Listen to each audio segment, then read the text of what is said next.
तो मानसून के इस दौर में पहाड़ से लेकर मैदान तक पानी ही पानी देखने को मिल रहा है, जहां पहाड़ी क्षेत्रों में भूस्खलन की कई घटनाएं हुई हैं, कई गांव तबाह हो चुके हैं और अब सियासत इस पर चल रही है। तमाम मेहमान हमारे साथ चर्चा के लिए जुड़ चुके हैं, उनका इंट्रोडक्शन आपसे करा देते हैं। नवीन पिरसाली जी भाजपा प्रवक्ता हमारे साथ जुड़ चुके हैं, गिरिराज किशोर जी कांग्रेस प्रवक्ता हैं, मीनाक्षी घिल्डियाल जी यूकेडी प्रवक्ता हैं और हरीश मैखुरी जी वरिष्ठ पत्रकार हमारे साथ लाइव जुड़ चुके हैं। आप सभी मेहमानों का इस चर्चा में स्वागत है। हरीश मैखुरी जी, आपसे शुरुआत करेंगे। यहाँ पर हर बार आपदा आती है और कहा जाता है कि आपदाओं को रोका नहीं जा सकता, लेकिन उसको टाला तो जा सकता है। जब हमारे प्रदेश में आपदाएं आती हैं तो उसको मॉनिटर करना, उसके लिए एक ठोस इंफ्रास्ट्रक्चर बनाना क्या हमारी जिम्मेदारी नहीं है? दिलदर्शनी जी, ऐसा है कि जो आपदा है वो हिमालय जो है ना, ये उत्तराखंड पूरा एमसीटी पे बसा हुआ, मेन सेंट्रल थ्रस्ट, इसको हिंदी में मुख्य मध्य भ्रंश कहेंगे, जहां गोंडवाना लैंड और यूरेशिया की प्लेट मिली थी, वो दबाव बन के ऊंचा उठ रहा है हिमालय, तो निरंतर अभी भी उठी रहा है। तो हमारा जो उत्तराखंड है, इसकी टोपोग्राफी जापान से बहुत ज्यादा मैच करती है। जैसे जापान में भूकंप आते रहते हैं, उस तरह से उत्तराखंड में भी आपदाएं आती ही रहेंगी जी। एक चीज मैं देख रहा था कि हम प्रत्येक आपदा को विकास कार्य से जोड़ देते जी। कॉल अगेन लेटर, आप जिस व्यक्ति को कॉल कर रहे हैं यहाँ पर संपर्क टूट गया, एक बार फिर जुड़ने का प्रयास करेंगे। नवीन पिरसाली जी, भारतीय जनता पार्टी की डबल इंजन की सरकार इस प्रदेश में है और आप लोग तमाम दावे करते हैं कि प्रशासन मुस्तैद है, आपदा प्रबंधन तंत्र मजबूत है, लेकिन अभी जो तस्वीरें देखने को मिल रही हैं उससे क्या कहेंगे, कहाँ कमी छूट रही है? देखिए दिव्यदर्शनी, जिस प्रकार से जो तस्वीरें आपके टीवी चैनल पर चल रही थी, उसमें आप देख रहे हैं कि प्रशासन मौके पर काम कर रहा है। मुख्यमंत्री जी का भी दौरा है, प्रभारी मंत्री जो वहाँ के जिले के वो भी दौरे पर हैं और उन्होंने ये भी कहा है कि विस्थापितों को, जो हताहत हैं, उनको विस्थापित किया जाएगा, उसका प्लान बनाया जा रहा है। अभी मैखुरी जी बात कर रहे थे कि जिस हिसाब से टेक्टोनिक परिवर्तन यहाँ पर होता है हिमालयी क्षेत्र में और भी कहीं बादल फटते हैं, वैसे भी इस वर्ष जो है पिछली बार से नॉर्मल उससे 60% ज़्यादा वर्षा बताई गई थी। तो उसको देखते हुए प्रशासन पूरी तरह से मुस्तैद है, लेकिन जिस हिसाब से पूरा पहाड़ी भूभाग है और उसमें जो दिक्कतें आती हैं और वो पहले से बसे हुए हैं और बहुत सारे ऐसे हमारे इलाके हैं जहाँ पर इस तरह की लैंडस्लाइड या फिर आपदा आने का बहुत ज़्यादा खतरा रहता है, तो सरकार उसको चिन्हित कर रही है और कई जगहों से उनको हटाया भी गया है और पूरा का पूरा गांव शिफ्ट करना एक बहुत बड़ी चुनौती होता है, लेकिन सरकार उसको भी कर रही है। धीरे धीरे चिन्हित करके उन सभी जगहों को सरकार चिन्हित करेगी, उनको विस्थापित किया जाएगा। और सड़कें आप देखते हैं पहले से बहुत कम घटनाएं हो गई हैं, जैसे पहले बहुत ज़्यादा भूस्खलन होता था, उनको रोक दिया गया है। हालांकि अभी भी पूरा नहीं हुआ है, लेकिन इसको रोकथाम करने के लिए सरकार पूरी तरह से कदम उठा रही है। और मैं समझता हूँ कि जिस प्रकार से अभी मैखुरी जी ने फिर बात कही थी कि जापान की तरह ही हमारा उत्तराखंड भी है, और मैं समझता हूँ कि धीरे धीरे जो जिस तरफ सरकार बढ़ रही है और टेक्नोलॉजी का जिस प्रकार से हम उपयोग कर रहे हैं, आप देखते हैं कि जब भी बारिश आती है तो स्कूलों की छुट्टी होती है, पहले से मौसम का अलर्ट जारी हो जाता है, प्रशासन भी पूरी तरह उससे मुस्तैद रहता है, उसको फॉलो करता है। तो ये बदलाव जो धीरे धीरे आ रहे हैं, मैं समझता हूँ कि 1-2 साल में हम और बेहतरीन स्थिति में पहुँच जाएंगे कि अपने जान माल की रक्षा हम कर सकें और अपने नागरिकों को बहुत अच्छी तरह से सुरक्षित रख सकें। ये सरकार की प्राथमिकता में है। बिल्कुल। गिरिराज किशोर जी, आप लोग भी सत्ता में थे, आप लोग भी इस दौर से गुजर चुके हैं जिससे आज भारतीय जनता पार्टी सत्ता में रहकर गुजर रही है, फिर सवाल किस बात का और परेशानी किस बात की? देखिए दिव्यदर्शनी जी, लगभग हर वर्ष जो है ये आपदा का दंश जो है उत्तराखंड का जनमानस झेलता है। लेकिन अभी मैं एक चीज, मैखुरी जी जो कह रहे थे, अभी उन्होंने एक बात रखी कि वाकई ये भूकंप जैसे जापान से उन्होंने कंपेयर किया, कुछ बातें उन्होंने रखी कि वाकई जो है इसमें केवल विकास कार्यों को हम अगर ये मान के चलें कि सब नहीं, एक रीजन उसमें कारण वो है, ये हो सकता है। लेकिन मैं भाजपा के प्रवक्ता महोदय को ये कहना चाहूंगा कि वो आपको मैखुरी जी क्लीन चिट नहीं दे रहे हैं।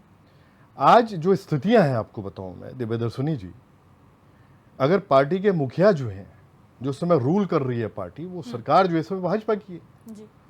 सवाल बनते हैं, जो सरकार शासित होती है, जो सरकार राज करती है प्रदेश में, अगर राज इस समय जो रूल कर रही है भाजपा, तो सवाल उनसे बनेंगे। अगर आपदा ग्रस्त क्षेत्र में निश्चित रूप से अगर वो फैसिलिटीज अगर सरकार प्रोवाइड नहीं कर पा रही है, जो इस समय दंश जो लोग झेल रहे हैं पर्वतीय क्षेत्र में जी।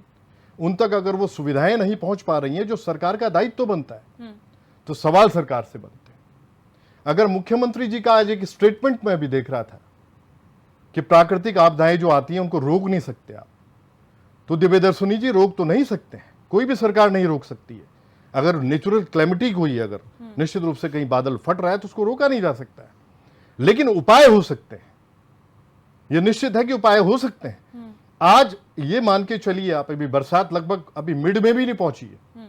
आज स्थितियां हैं कि लगभग 500 के आसपास, 500-550 सड़कें जो इस समय बाधित है, टूटी हुई है। आज जितना भी जो हमारा सब्जियां पहुंचती हैं, राशन पहुंचता है, आप सोचिए कि क्या इस समय स्थितियां होंगी पहाड़ में। आप स्वयं सोचिएगा कितना बड़ा दंश जो है लोगों को इस समय मिल रहा है। आप जो है लगभग हर पॉकेट में आपका जेसीबी होना चाहिए। आज जो बाधा जो होती है उसको निश्चित रूप से उसको बहुत जल्दी से, जो एडवांस टेक्नोलॉजी की अगर बात होती है तो आप करोड़ों रुपए जो है खर्च करते हैं निश्चित रूप से। इस बाबत जो है, जो जेसीबी की मैंने बात की आपसे, इसका प्रमुख योगदान होता है इस समय। इस जो रोड का जो इस समय जो ब्लॉकेज जो होते हैं बीच बीच में, जेसीबी का उस पर बहुत बड़ा रोल होता है। आपने करोड़ों रुपए जो है लगभग खर्च किए हैं उस पे। आपके कितने जेसीबी जो है इस समय पहाड़ों में कार्य कर रहे हैं, सुनिएगा।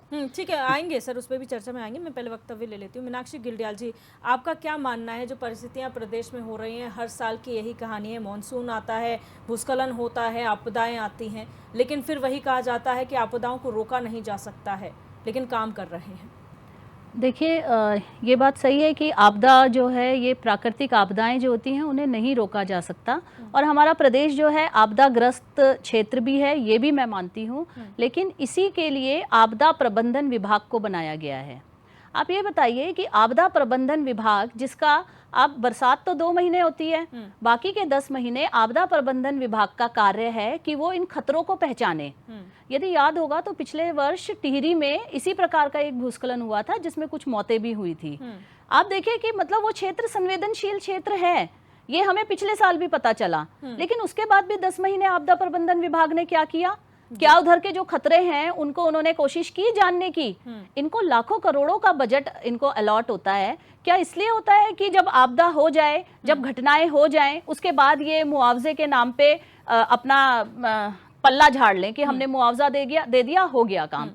लेकिन आप ये सोचिए कि मुआवजा देना, आप अभी मैं सुन रही थी कि 8 करोड़ का इन लोगों ने इशू किया है, तो 150 लोग हैं वहां पे, 150 फैमिलीज हैं।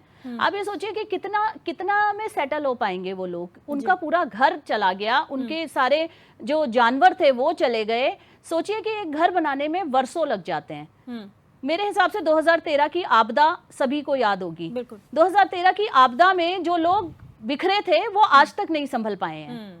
तो ये चीजें हैं कि संवेदनशील सरकार जो है, जो अपने को कहती है कि हम संवेदनशील हैं, तो वो संवेदनशील आखिर किसके लिए है? ठीक है, आप पर्यटन क्षेत्र में इस क्षेत्र को बढ़ाना चाहते हैं, बढ़ाइए, लेकिन जो इधर की भौगोलिक परिस्थितियां हैं, इधर का इकोलॉजी चेंज करके मत बढ़ाइए, यहाँ के लोगों को खतरे में डाल के मत बढ़ाइए। ठीक है, मेखुरी जी मैं आपके पास आऊंगी। सर, आप मुझे सुन पा रहे हैं? जी मेखुरी जी, आपने कहा हम विकास को दोष नहीं दे सकते हैं। जापान का आपने एग्जाम्पल दिया। जाहिर सी बात है, अगर हमें पता है कि हम उस जोन में हैं, सेंसिटिव जोन में, तो उसे टाला नहीं जा सकता। लेकिन जापान ने अपनी टेक्नोलॉजी एडवांस कर दी। अगर भूकंप वाले जगह में वो हैं तो उन्होंने अपना इंफ्रास्ट्रक्चर वैसे डेवलप किया है कि उनकी बिल्डिंग्स जो है इसको झेल सकती हैं। क्या वही टेक्नोलॉजी उत्तराखंड अपना नहीं सकता अगर हम टाल नहीं सकते हैं आपदाओं को? तो नहीं, दिव्यदर्शनी जी, मेरा थोड़ा सा एक इस पर वो है, मतांतर है जी। असल में हम लोग नेता चुनते हैं अपनी जाति का, अपनी घाटी का, अनपढ़ और मतलब तमाम चारा चोर और इस तरह के। इसलिए कहने में कोई दिक्कत नहीं, मुकदमा चल रहा, बाकायदा उनको सजाओ और हमें सुविधाएं थी जापान की। तो भाई नेता भी आप उसी स्तर का चुनो, तब जाके ये काम होता। पहला तो ये। दूसरा ये है कि मैंने कहा कि एमसीटी पर बसा हुआ है पूरा उत्तराखंड, मेन सेंट्रल फर्स्ट पे, मुख्य मध्य भ्रमण सिंधी में कहेंगे, जहाँ पे गोंडवाना प्लेट और यूरेशियन प्लेट जुड़ती।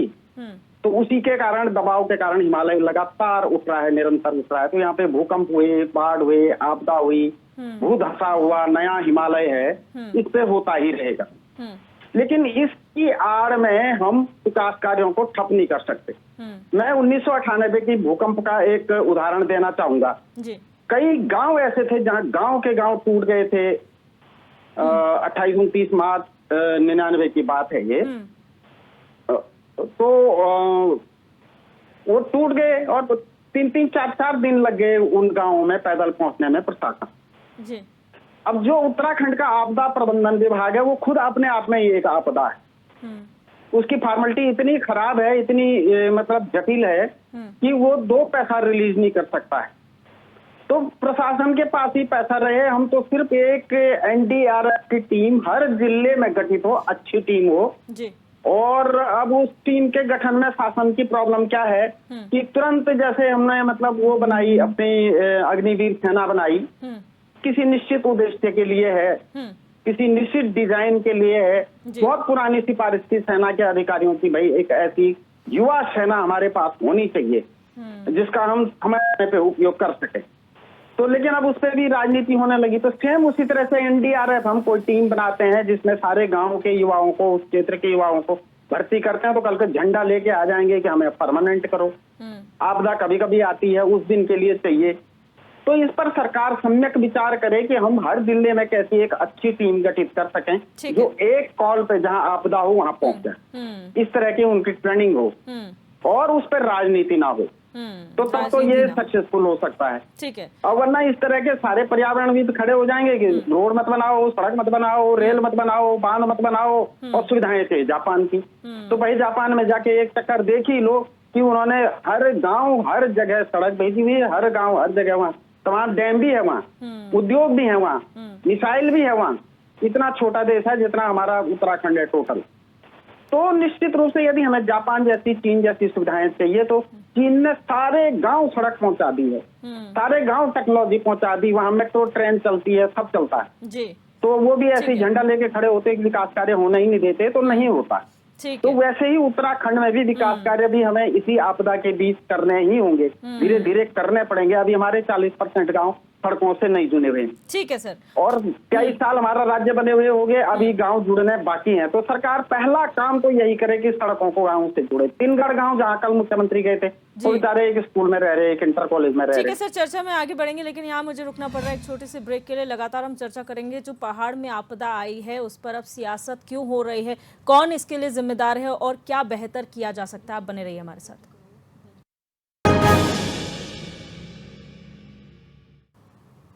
ब्रेक के बाद आप सभी का एक बार फिर से स्वागत है। लगातार चर्चा कर रहे हैं मॉनसून के समय में पहाड़ों पर जो स्थितियां उत्पन्न हो रही हैं उसके लिए जिम्मेदार कौन है। सियासत लगातार जारी है, आरोप प्रत्यारोप का दौर जारी है। कौन कितना सही, कौन कितना गलत, क्या चीजें होनी चाहिए, कहां पर चूक हो रही, इन तमाम मुद्दों पर हम चर्चा कर रहे हैं। मेहमान हमारे साथ बने हुए हैं नवीन पिरसाली जी। यहाँ पर जो ब्रेक से पहले हमने तमाम चर्चा की, हरीश मैखुरी जी ने कहा कि विकास नहीं रुकना चाहिए, बरसात के मौसम में भी इन आपदाओं के बीच में भी विकास होना चाहिए। और एक प्रश्न उन्होंने जनप्रतिनिधियों पे भी खड़ा किया, जब आप चुनोगे ये तो आपको यही मिलेगा। तो कहीं ना कहीं सवाल पूरे सिस्टम पर खड़ा होता है कि मंशा नहीं नजर आ रही है वो चीज़ करने की। देखिए, उन्होंने सही कहा कि विकास नहीं रुकना चाहिए और विकास रुकता भी नहीं है, और विकास लगातार चल रहा है। चाहे बारिश हो, चाहे कुछ भी हो, जो भी परियोजनाएं हैं उस पर सरकार लगातार काम कर रही है।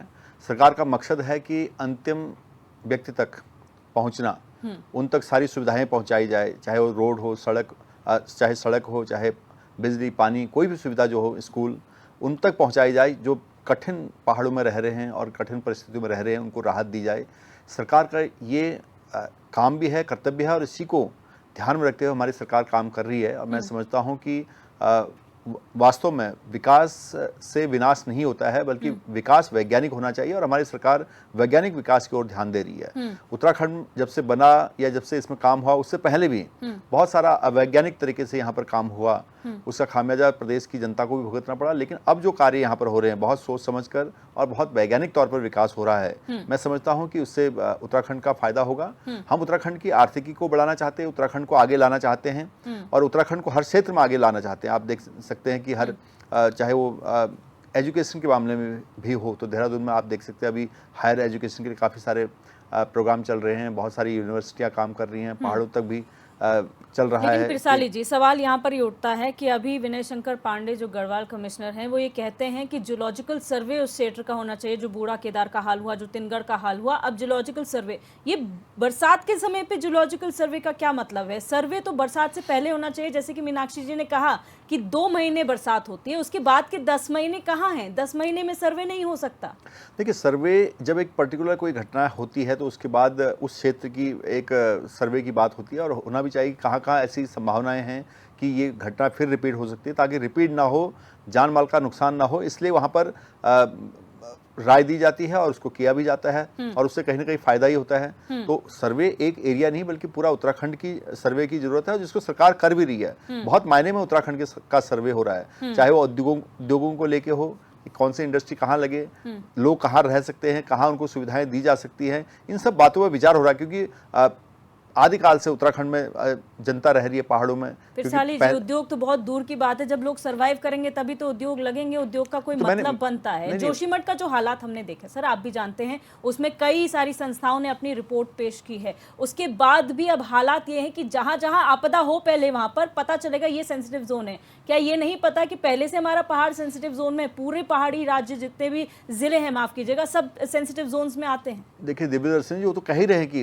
हिमालयी क्षेत्र उत्तराखंड जो है, टेक्टोनिक्स परिवर्तन यहाँ पर होते रहते हैं, पूरा आपदा क्षेत्र में है, ये तो हम मान ही रहे हैं। और ये भी कह रहे हैं कि इन आपदाओं को रोका नहीं जा सकता, बल्कि इनको आने से नहीं रोका जा सकता, लेकिन इनसे होने वाले नुकसान को रोका जा सकता है। यही तो हमारे मुख्यमंत्री जी ने बात की, और उसी पर सरकार काम कर रही है। आप ये थोड़ा कह सकते कि हम बिल्कुल बरसात को रोक दें या कहीं पर कुछ भी समस्या को रोक दें, भूकंप को रोक दें। सरकार में इतनी ताकत नहीं है अभी कि भूकंप को रोक दे। भूकंप आएगा, लेकिन उस किस क्षेत्र में आएगा, क्या उसका हो सकता है, प्रबंधन हो सकता है, उस पर सरकार काम कर रही है। और ये मैं ये कहने की कोशिश कर रहा हूं कि उत्तराखंड में जहां जनता बसी है, वो अभी पिछले 5-10 साल में नहीं बसी है, वो 100 साल 200 साल से उन गांवों में बसी है। उनको वहां से सेफ जगह पर पहुंचाना या अच्छे गांव जहां पर हैं उनको वहां पर अच्छी सुविधा देना, ये सरकार कर रही है। मैं ये बताने की कोशिश आपको कर रहा हूं। ठीक है गिरिराज किशोर जी, विपक्ष का काम होता है सरकार तक जनता के मुद्दे पहुंचाना, सरकार जनता की आवाज उठाना, लेकिन जोशीमठ में हमने देखा जब जोशीमठ प्रकरण हुआ उसके बाद कांग्रेस जो है हरकत में आई है। ऐसी कितनी जगह हैं जो कांग्रेस ने विपक्ष के तौर पर जो है मुआयना किया है और उनको लगता है कि ये सेंसिटिव जोन से सरकार का ध्यान जाना चाहिए?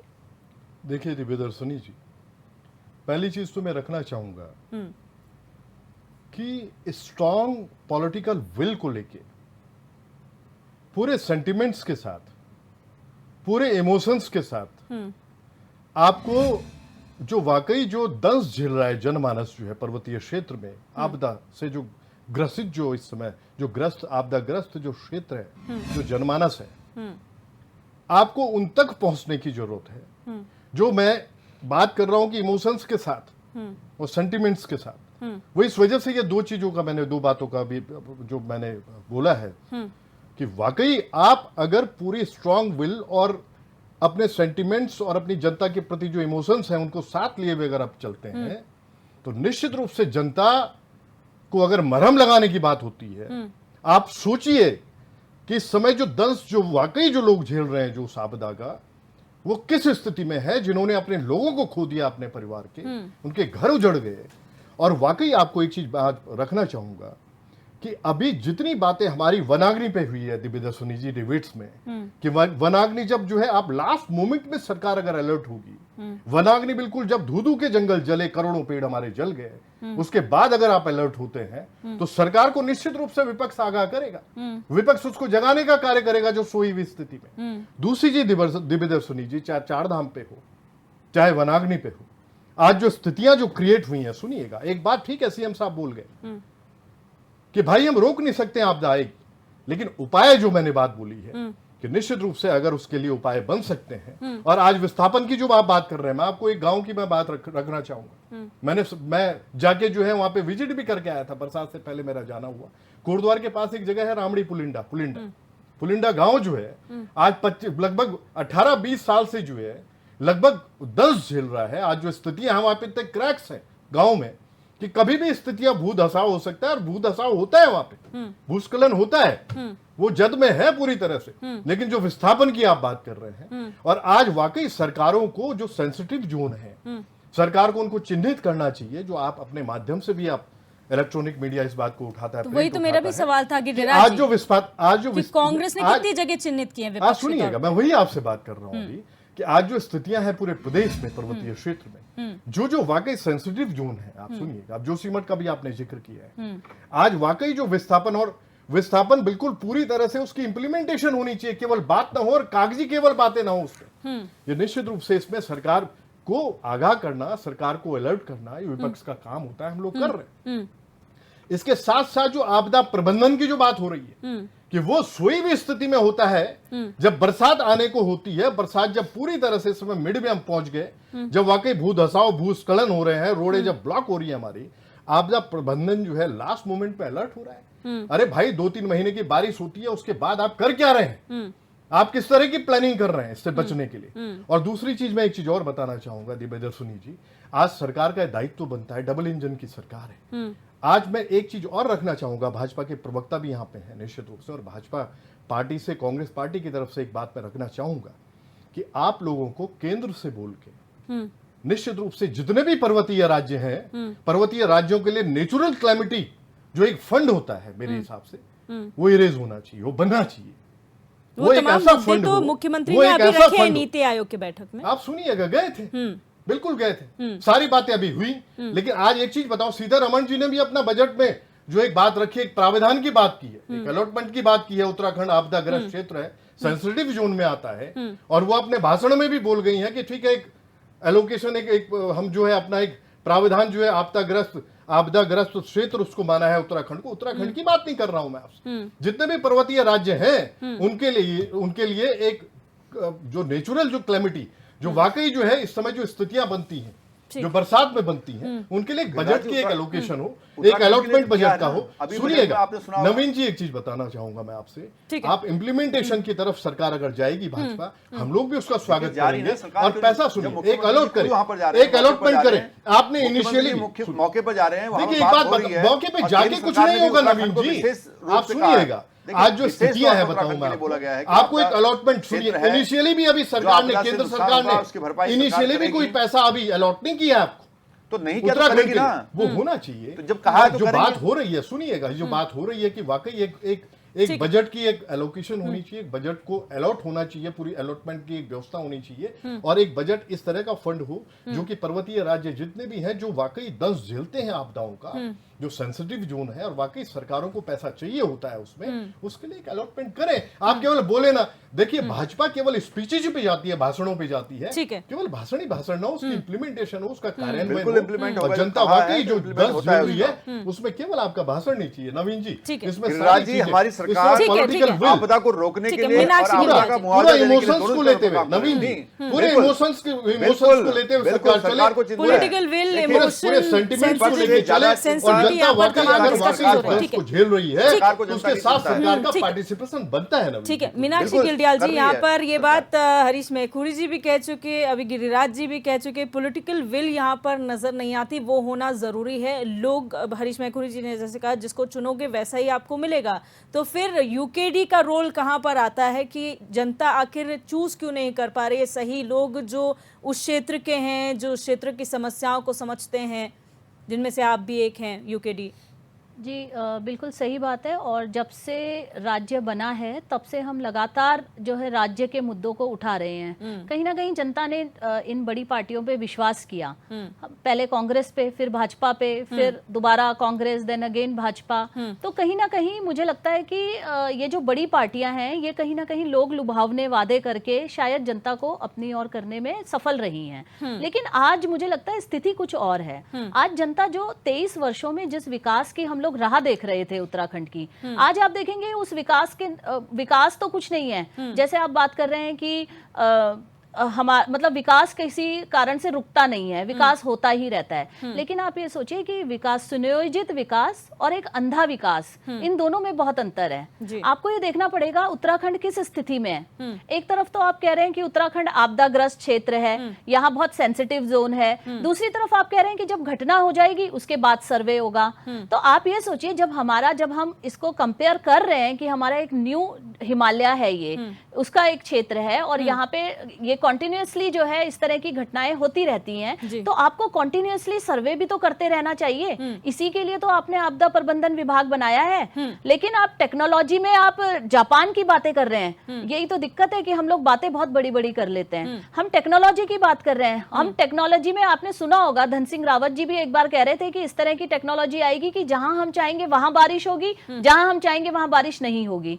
इस तरह की टेक्नोलॉजी को इस्तेमाल करिए ना। आप कह रहे हैं कि वहां की जो परिस्थितियां हैं ऐसी हैं। चलिए देहरादून की बात कर लेते हैं। स्मार्ट सिटी है ना, करोड़ों रुपए आपने लगाए स्मार्ट सिटी पे। आज क्या स्थिति है? सड़कों पे गड्ढे आप देख लीजिए, ठीक है। आप यहाँ के जो कूड़े का जो प्रबंधन है वो देख लीजिए। आप यहाँ पे ट्रैफिक का हाल देख लीजिए, सिग्नल्स देख लीजिए। यहाँ पे तो परिस्थितियां ठीक है, यहाँ पे तो कोई भूस्खलन, बादल फटना नहीं हो रहा है। लेकिन ये जो पॉलिटिकल विल, आपने सबसे बड़ी बात आपने सबसे पहले की थी, मैं उसी की बात करना चाहूंगी कि पॉलिटिकली कोई डेवलपमेंट की विल ही नहीं है। ये सिर्फ कागजों में डेवलपमेंट की बात करते हैं, और कागजों में क्योंकि इनका काम बन रहा है। लेकिन मीनाक्षी जी, वही तो समझने वाली बात है कि वही समझ में नहीं आ रहा है। आपके जनता से जुड़े हुए मुद्दे हैं, ये वही इश्यूज हैं जो जनता हर बार झेलती है। आप कहते दोनों ही जो राष्ट्रीय दल है उन्होंने ठगा है जनता को, उसके बाद भी लोग आपसे कनेक्ट नहीं कर पा रहे हैं और फिर भी इन्हीं लोगों के पास। मैं इस पे भी आना चाहूंगी। आप देखेंगे कि आज की राजनीति किस प्रकार की हो गई है। धन और बल की जितनी ज्यादा यहाँ पे इस्तेमाल होता है, उस तरह की राजनीति आज शायद यूकेडी नहीं कर पा रही है, क्योंकि हमारे पास नहीं है इतना जो शो ऑफ करने वाली चीज होती है। आप देखो कि अगर आप विधानसभा की बात करते हैं तो यहाँ करोड़ों में बात होती है। यहाँ करोड़ों की बात होती है कि इतने करोड़ हैं तो आप विधानसभा चुनाव लड़ सकते हैं। आप सोचिए कि हम कहाँ पे स्टैंड करेंगे यहाँ पे। हाँ, बेशक हम जनता के बीच में मुद्दे ले लेके जा रहे हैं, और हमें, मुझे पूरा यकीन है कि एक दिन जनता इन चीजों को समझेगी और उन्हें समझ आएगा कि क्षेत्रीय दल ही है जो इस राज्य का सतत विकास कर सकती है, ना कि ये अंधा विकास। बिल्कुल। हरीश मैखुरी जी, आपने जो बात कही कि यहाँ पर विकास नहीं रुकना चाहिए, विकास होना चाहिए। उत्तराखंड के परिप्रेक्ष्य में बात की जाए तो राज्य पहाड़ी क्षेत्रों के लिए मांगा गया था कि पहाड़ी क्षेत्रों का डेवलपमेंट हो, लेकिन आज जो सबसे पिछड़ा अगर क्षेत्र है वो पहाड़ है। यहाँ पे स्कूल्स की बात हो तो पिछड़ा पहाड़, अगर सड़कों की बात हो तो पिछड़ा पहाड़, सबसे ज्यादा आपदाएं पहाड़ में, सुव्यवस्थाएं कहाँ पर बनानी पड़ती है पहाड़ में, तो फिर सिस्टम कहाँ चल रहा है? जी, मैं तो हमारे तो तीनों पार्टियों के जानकार प्रवक्ता यहाँ बैठे हुए। मैं चमोली जिले का मूल रूप से रहने वाला हूँ जी। तो हमारे चमोली जिले में 3 बड़े सेंसिटिव जोन है। एक दुगड़ी कांडाई, पिछले 50 साल से तो हम ही देख रहे हैं। एक गणवाई दाणी, उसको 50 साल से देख रहे हैं। एक राजबक्ती है सिमार, वहां पर 50 साल से लैंडस्लाइड लगातार चल रही। उसका ना आज तक कोई प्लानिंग हुआ, ना वहाँ के लोग शिफ्ट हुए, ना वहाँ कुछ काम हुआ। 56 गांव चमोली जिले में विस्थापन में रखे हुए हैं। एक भी गांव विस्थापित नहीं हुआ। पिछले साल जोशीमठ कांड हुआ। जोशीमठ जो है ओल्ड लैंडस्लाइड डिपोजिट पे बसा हुआ शहर है जी। तो सरकार ने भी कहा जोशीमठ वासियों से कि भाई कहीं और जगह आप शिफ्ट करो, और जगह चयन करते हैं। लोग जाने को तैयार ही नहीं, मरने को तैयार है लेकिन जाने को तैयार नहीं। तो अब फिर उसी जोशीमठ पर फिर से वही काम, वही सब चल रहा है। नाली खोदना, ये करना, वो करना, पानी का रिसाव, जो पर्कुलेशन है वाटर का वो हो ही रहा है। वहाँ पे वो धसाव भी धीरे धीरे हो ही रहा है।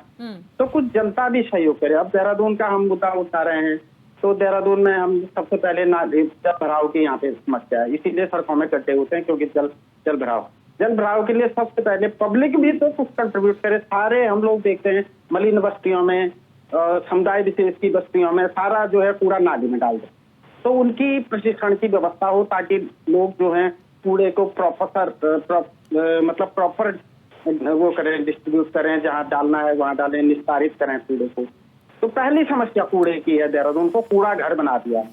अब उसके लिए चाहिए थोड़ा सा कुशल नेतृत्व, लेकिन नेतृत्व में क्या है, हमारा पार्टियों का सिस्टम में भी गड़बड़ है। पार्टियों में चुनाव में टिकट देने का आधार जाति, खानदान, पिछले विधायक को कितने वोट मिले, कितने परसेंटेज मिले, उस आधार पर फिर इस बार भी खानदानी नेता चुनेंगे, अपनी जाति का चुनेंगे, अपनी घाटी का चुनेंगे, और मतलब तमाम भ्रष्टाचार के आरोपी, मुकदमों के आरोपी, गबन के आरोपी, जमानत के लोग हमारे नेता होंगे, तो व्यवस्था कैसी होगी। तो इसको भी जनता ने ही देखना है, और पॉलिटिकल पार्टियां तो ये मुद्दे उठाएंगी नहीं।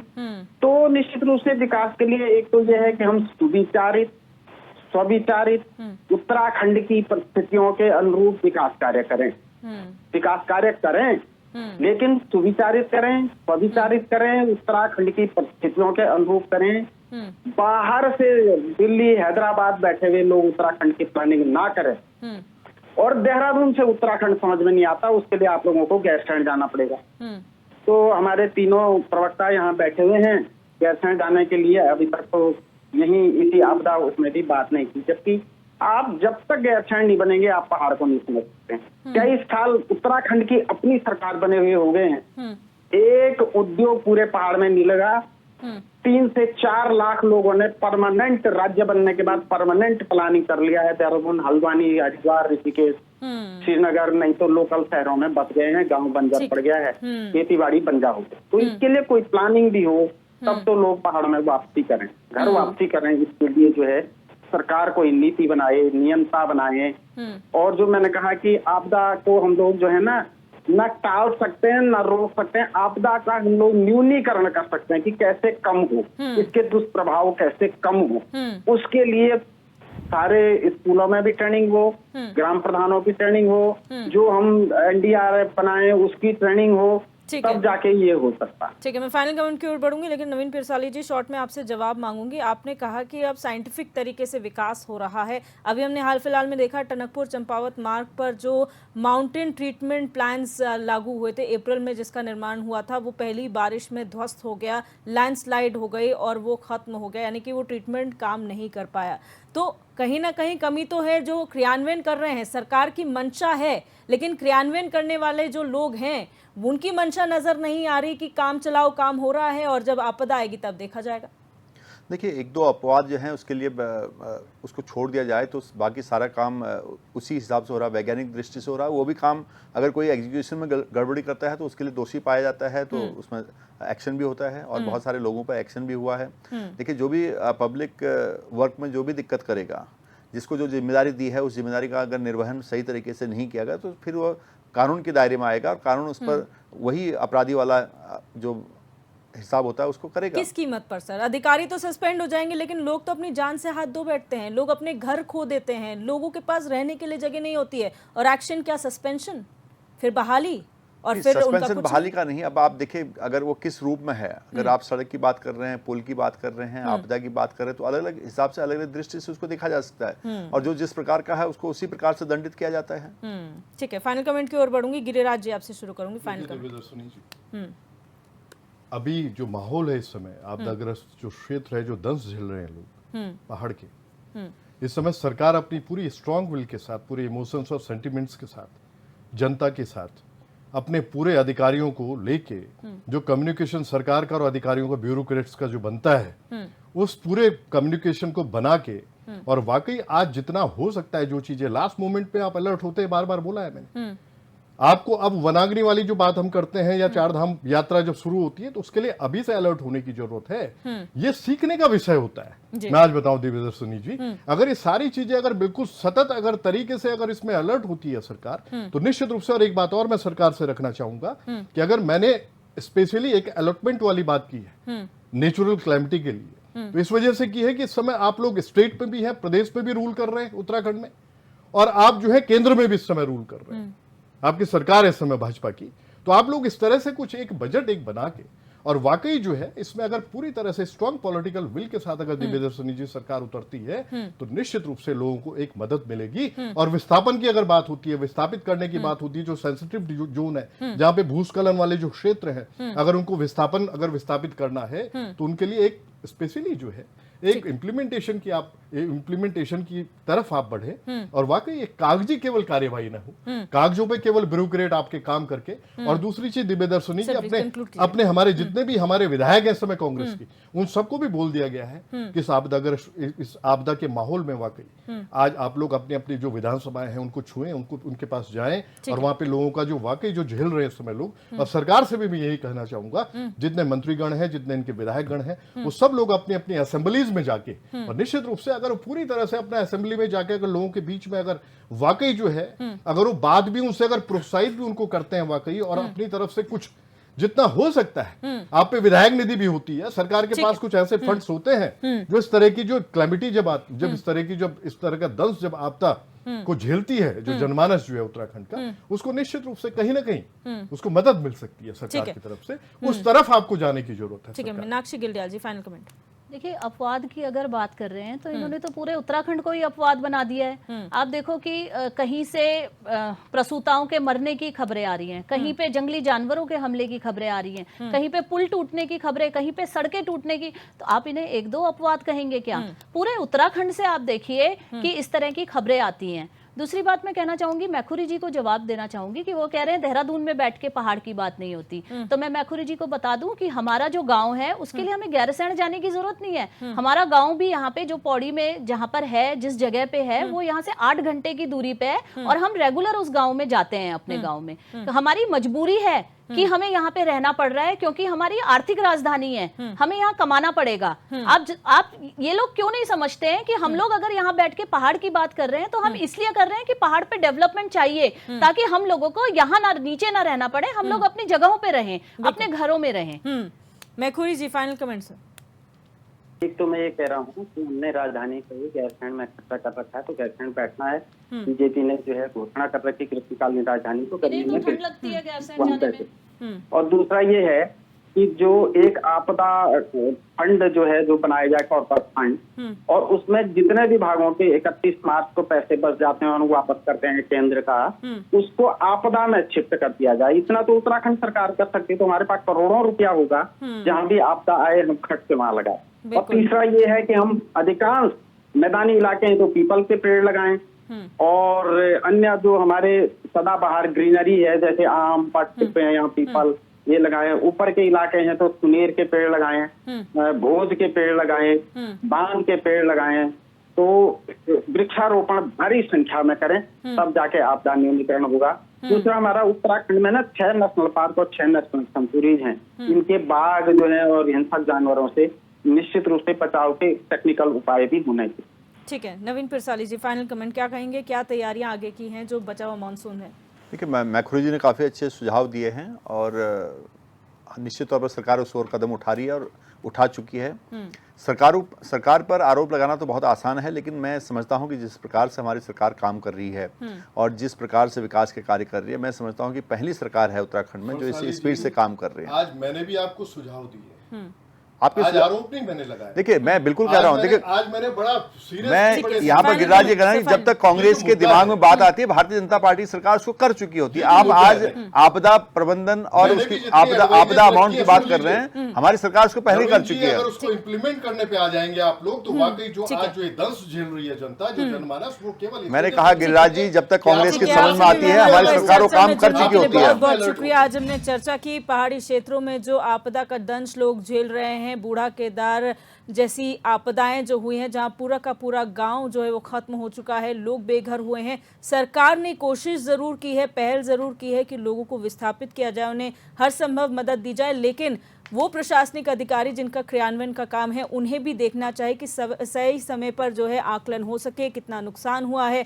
किस तरह से मुआवजा दिया जाना चाहिए, क्या बेहतर पहाड़ के लोगों के लिए किया जा सकता है। बहरहाल, क्वेश्चन आवर में मेरे साथ बस इतना ही। आप देखते रहिए HNN 24/7, जुनून सच दिखाने का।